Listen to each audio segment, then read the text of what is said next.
Kia ora, I'm Anne Genter. I'm a Member of Parliament. Before I entered politics, I worked as a transportation consultant, specializing in economic evaluation of transport projects. The Capital Connection is a passenger rail service from Palmerston North to Wellington, and a lot of commuters use it. The passenger numbers show 160 people get on in either Palmerston North, Levin or Otaki. The government of New Zealand at the moment is not looking at transport in a sensible way. They're willing to spend billions of dollars on a few big new motorway projects, but they're treating rail as something completely separate.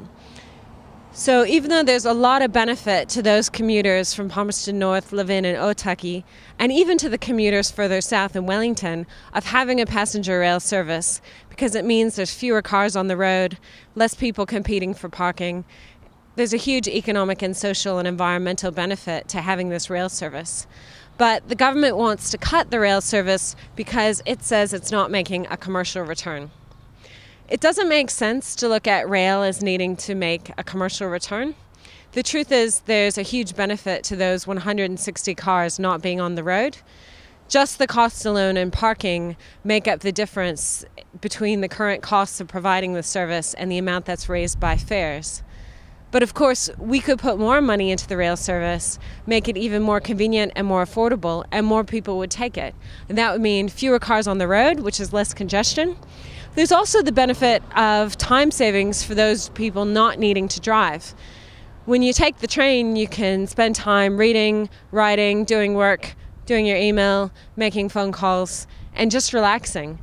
If all those people had to drive, that's time that's lost. It's no longer productive, it's stressful for them.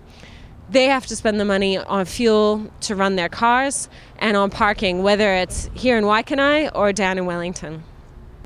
Rail services have enormous benefit, and all over the world, that's why it makes sense to invest taxpayer money in providing those transport services.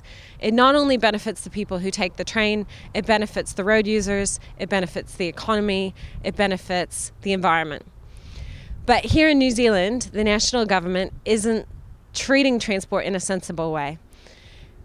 The amount of money that it costs to run the Capital Connection right now, about $400,000 a year, would be a tiny fraction of the amount that's used in maintaining the roads between Palmerston North and Wellington.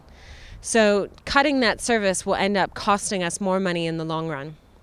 It makes sense to invest in services that are good for people, good for the environment, good for the economy, and rail is exactly one of those services.